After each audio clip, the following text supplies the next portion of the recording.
जय माता दी दोस्तों, नवरात्रि का 8वां दिन है आज के दिन महागौरी की पूजा अर्चना की जाती है और महागौरी की जो कथा है वह बहुत ही मनोकामना पूर्ण करने वाली कथा है। नवरात्रि में दुर्गा माँ के 9 रूपों की पूजा की जाती है और माता के 9 रूपों की पूजा उपासना बड़े विधि विधान से की जाती है।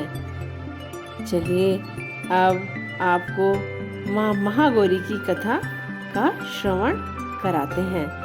माँ महागौरी की कथा के अनुसार माँ पार्वती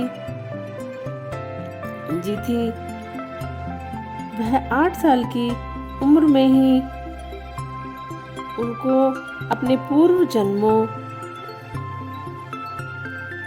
की जो बातें थी उनका आभास होने लगा था और उन्होंने शिवजी को पति रूप में मान लिया था और तब से ही माँ पार्वती ने भगवान शिव को पाने के लिए कठोर तपस्या करनी प्रारंभ कर दी। हजारों सालों तक वे कठोर तपस्या करती रही। तपस्या के दौरान उन्होंने पत्ते, कंदमूल, फल आदि ही खाए और जल और अन्न का त्याग कर दिया और धीरे धीरे उनका शरीर काला पड़ने लगा।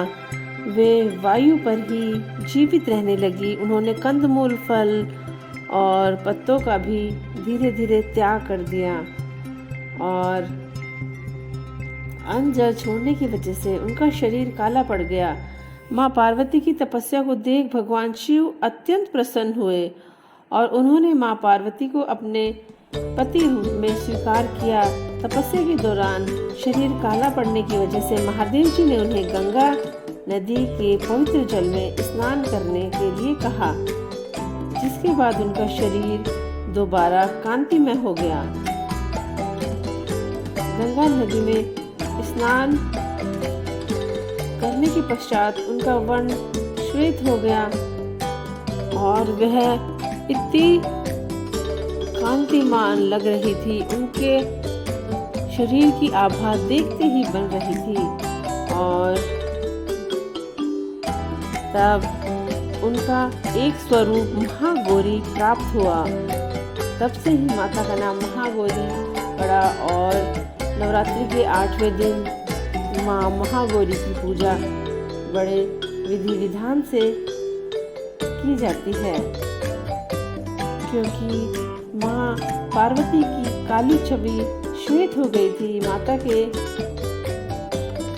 इस रूप की पूजा बड़े विधि विधान से की जाती है और माँ महागौरी सदैव भगवान शिव की अर्धांगिनी के रूप में पूजी जाती है। कई जगह तो अष्टमी के दिन कन्या पूजन भी होता है और कई जगह नवमी के दिन कन्या पूजन किया जाता है। इसलिए हमें अष्टमी के दिन माँ महागौरी की यह कथा जरूर सुननी चाहिए। इससे हमारी सभी मनोकामनाएं पूर्ण होती है और माँ गौरी की कृपा हम पर सदैव बनी रहती है। Thanks for watching. इसी तरह के वीडियो के लिए मेरे चैनल को लाइक, शेयर और सब्सक्राइब करें।